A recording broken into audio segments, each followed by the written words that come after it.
Est-ce que la légende du roi Arthur est vraie? Si oui, à quelle époque s'est-elle déroulée? Et dans quelle mesure peut-on encore en constater des traces? Alors oui, la légende du roi Arthur, c'est une version édulcorée d'une histoire qui s'est réellement déroulée. Elle a marqué fortement le conscient de l'époque, mais l'inconscient collectif maintenant. Donc pour tous ceux qui ont des ancêtres celtiques ou qui ont vécu des incarnations à cette époque-là, ces légendes font résonance, clairement, et c'est pour ça qu'elles sont là d'ailleurs. Nous permettre à un moment donné de reconnecter avec ces racines celtiques et de pouvoir restaurer ce qui a été falsifié, ce qui est inexact. Alors le situer dans le temps, j'ai 500. Donc les traces de cette époque-là, eh bien c'est toutes ces légendes en fait, hein. C'est tout ce qui s'est transmis oralement dans un premier temps, puis par écrit lorsque ça a été possible. Mais c'est une version édulcorée. C'est un peu bisounours en clair. Dans la réalité, ça a été beaucoup plus corrosif, beaucoup plus tortueux, beaucoup plus difficile à vivre hein, pour les protagonistes de l'histoire. Et en fait, cette histoire, elle est vraiment caractéristique de la transition entre l'ère celtique finalement, pour la zone géographique concernée, hein, et la période du christianisme avec l'invasion des Romains en fait. Donc c'est le prélude d'une occupation, j'ai dictature en fait. L'occupation des territoires celtiques par les Romains, ça a été, ouais, c'est une annexation, le territoire a été annexé par les Romains. Et il y a une mise au pas des peuples concernés dans une violence qui a été inouïe. Donc ça, par exemple, on n'a pas cette info-là. Donc c'est un génocide hein, qui s'est opéré dans le sens où tous ceux qui pouvaient présenter un risque politique, on va dire, ont été exterminés. Donc les druides, les prêtresses ou druidesses de l'époque, ceux qui incarnaient le lead, donc les chefs de clans de l'époque, leurs descendants, leurs enfants, leur lignée en fait. Donc ça a été très organisé, très structuré. Donc ils n'ont pas éliminé toute la population, ils ont éliminé tous ceux qui pourraient poser un souci. Et les druides et les druidesses, du coup, avaient un aura en lien avec leur capacité de guérison, etc. Donc c'est pour ça qu'ils ont été persécutés. Et ah, c'est étonnant. Ce que j'ai là, il y a un lien avec la phytothérapie actuellement et le fait que même si aujourd'hui il y en a, tout est fait pour que ça ne se redéveloppe pas. Et ça, c'est nos racines celtiques qui nous appellent à aller vers cela, vers la phytothérapie, la naturopathie. Donc c'est pour ça qu'aujourd'hui, il y a une espèce de conflit avec les puissants en place qui découle naturellement de cette domination romaine qui s'est perpétuée au fil du temps sous d'autres formes, mais voilà. Et notre reconnexion progressive à notre histoire, à nos racines, à nos mémoires, qui, elles, nous rappellent vers ce passé celtique pour ceux qui sont concernés, hein, parce que ça ne concerne pas tout le monde non plus. D'où cet appel à la naturopathie et tout ce qui va avec, en fait, hein, phytothérapie, les tisanes à base de plantes, etc. L'huile essentielle.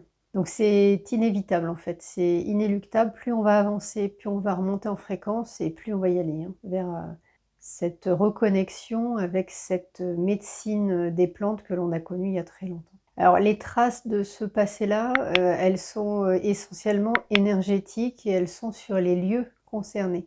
C'est-à-dire que quand on va sur ces lieux-là, on peut beaucoup plus facilement se reconnecter à notre histoire. Donc j'ai tous les lieux où il y avait des pierres levées, etc., en sachant que ce n'est pas les Celtes hein, qui les ont disposées, mais par contre, ils ont travaillé avec.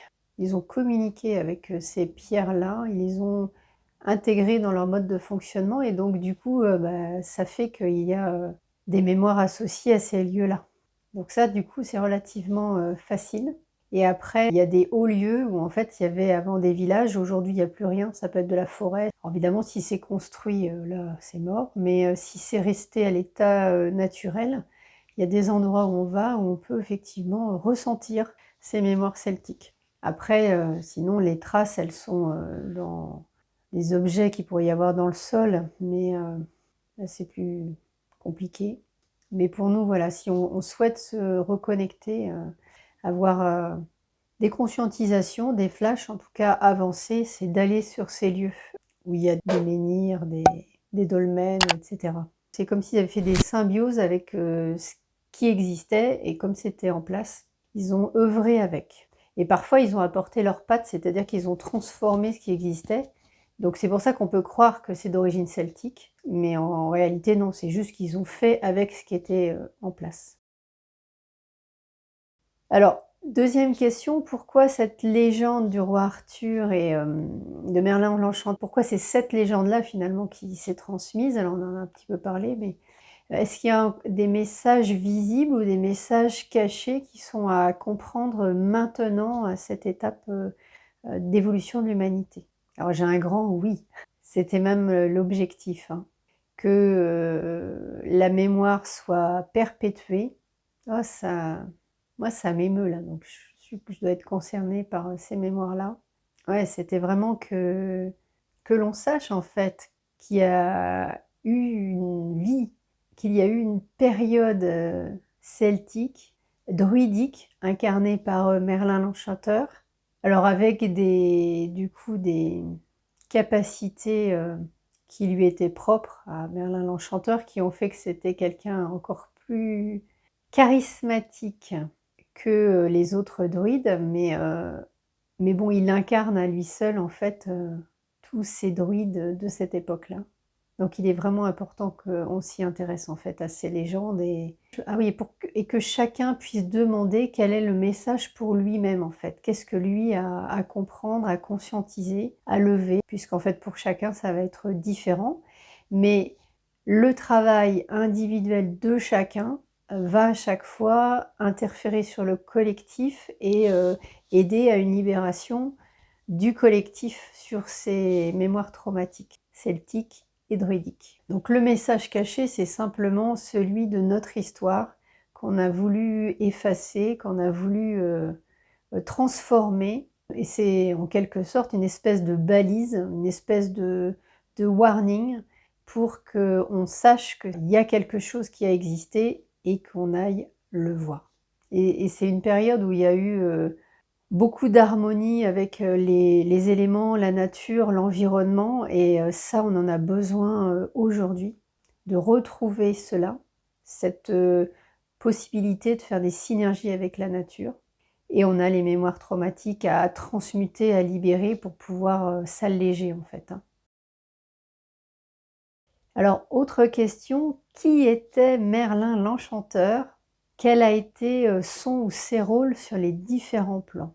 Donc Merlin l'Enchanteur, c'était un guide ascensionné de l'époque, comme on a eu Jésus après et d'autres, hein, Bouddha, etc. Mais à l'époque, il y a eu Merlin l'Enchanteur, qui était capable de beaucoup de choses, parce qu'il existait sur d'autres plans beaucoup plus élevés et qui pouvaient manifester à partir de là. Donc c'est une incarnation physique de Maître Saint-Germain qui est revenu s'incarner bien plus tard, mais donc c'est la même énergie, hein, c'est le même être ascensionné, mais qui est venu vivre une incarnation, faire une expérience également, hein. Mais c'est pour ça qu'il a marqué son époque. Alors il est venu pour essayer d'accompagner le peuple celtique à ne pas tomber quelque part sous le joug romain. Donc il a fait beaucoup pour cela. Mais les forces obscures qui œuvraient côté peuple romain ont été beaucoup plus tortueux, beaucoup plus agressifs, et le peuple celtique n'était pas armé quelque part pour pouvoir résister. Donc c'était de toute façon presque voué à l'échec, hein. Merlin a essayé d'œuvrer et de fluidifier un petit peu ça. Ah oui, en fait Merlin a essayé de faire en sorte que la domination romaine soit la moins aliénante possible pour le peuple celtique. C'est-à-dire que faire avec, mais en y laissant le moins de plumes, en fait, psychologiquement, on va dire, et spirituellement. mais la tâche était ardue. Donc Merlin, en permanence, il œuvrait sur les différents plans, hein, en fait, et sur des dimensions bien plus élevées. Donc ceux qui ont eu la chance de le côtoyer ressentaient, hein, ce niveau d'énergie particulièrement élevé, et en ça, c'était déjà un soutien très important. Alors, est-ce qu'il y a d'autres protagonistes de cette histoire qui sont aussi porteurs de messages importants que l'on aurait à connaître maintenant? Oui, alors en fait, chaque protagoniste est important et une espèce d'allégorie. En fait, chaque personnage représente, entre guillemets, une cause ou un groupe d'individus de la société et ce qu'il y avait à transmettre en lien avec ça. Donc en fait, cette légende du roi Arthur et de Merlin l'Enchanteur, elle a à relire en conscience, en étant hyper ouvert et en essayant de prendre beaucoup de recul sur, ce qui est dit pour, que l'on puisse accéder à notre propre histoire. Donc la forêt de Brocéliande, qui est un lieu qui est censé être justement un haut lieu de cette histoire de la légende du roi Arthur et de Merlin l'Enchanteur, elle connaît des feux localisés, mais relativement importants et répétés chaque été. Alors 2022, 2023, 2024, 2025. Pourquoi? Que se passe-t-il à l'occasion de ces feux et qu'est-ce qu'il y a à en comprendre? Bah, c'est une nouvelle opération de l'ombre, de destruction de ce qui reste de ce passé. Parce que là, lorsqu'il y a en fait un incendie, ça vient tout brûler en fait, tout détruire et ça a un impact fort sur le volet énergétique qui est associé au lieu. Et donc, on perd une partie des mémoires du lieu. C'est-à-dire alors l'histoire, elle sera toujours engrammée, mais elle sera engrammée ailleurs. C'est-à-dire que la partie vraiment locale géographique, elle n'existera plus. Par contre, ça existera toujours dans les archives akashiques, mais ça veut dire qu'on perd la possibilité, lorsqu'on va sur le lieu, de pouvoir spontanément se reconnecter à la mémoire du lieu, consciemment ou inconsciemment. Donc clairement, c'est des entraves à l'ascension, hein. C'est pour nous ralentir dans le processus d'ascension en nous empêchant de pouvoir nous reconnecter à notre histoire, à nos racines, à permettre aussi le nettoyage des mémoires collectives. Parce que avec les personnes qui vont fréquenter le lieu, y compris les touristes, en s'intéressant à ces lieux-là, en sachant pertinemment que c'est en lien avec ces histoires, ces légendes, eh bien, il y a un travail inconscient qui s'opère dans l'invisible et qui œuvre pour nettoyer le karma collectif. Sauf que si on brûle tout, eh bien, ça là n'est plus possible. Donc c'est une opération de l'ombre, hein. Peu importe après qui les déclenche, etc. Après, c'est des... L'ombre, elle a plein de façons d'œuvrer, hein. Donc elle peut manipuler des personnes qui deviennent des pyromanes. Voilà, c'est pas... Mais à l'échelle du plan divin, le fait que l'ombre souhaite détruire ses mémoires et donc il y ait des feux, ça vient mettre le focus des médias notamment sur ces feux et donc ça vient rappeler qu'on a des lieux légendaires et donc des légendes et donc ça permet quand même d'en parler. Donc tout n'est pas négatif quand même, mais on y perd quand même quelque chose, comme on y a perdu avec le feu de Notre-Dame à Paris. Voilà. Alors j'avais une question, je ne sais pas si elle est pertinente maintenant. Est-ce qu'on a un travail de libération à faire à titre individuel et ou collectif en lien avec cette légende-là? Si oui, pourquoi? Quelle utilité? Et comment faire? Bon, alors, comme on l'a dit, le mieux c'est de relire, de s'intéresser à ces légendes, de bien avoir en tête que elles sont hyper édulcorées et elles sont avant tout des archétypes de types de profils en fait, hein, qui ont œuvré à cette époque-là. Et donc quelque part, dès Arthur, il y a eu plein de chevaliers qui ont joué ce rôle-là. Pour certains, ils se sont alliés les uns avec les autres pour essayer de résister à l'invasion romaine. Et donc quelque part, Arthur, il y en a eu plein qui ont œuvré différemment, chacun à sa façon, mais voilà, il y a eu plein de... L'autre possibilité est donc de méditer sur ces mémoires celtiques, ces mémoires druidiques. Il y a beaucoup de thérapeutes actuels qui ont des mémoires druidiques, que ça soit aujourd'hui des thérapeutes conventionnels ou des thérapeutes dans le domaine du bien-être en médecine alternative. On a clairement une étape à consommer, hein. C'est hyper important et ça va ouvrir des portes, ça va débloquer beaucoup de choses.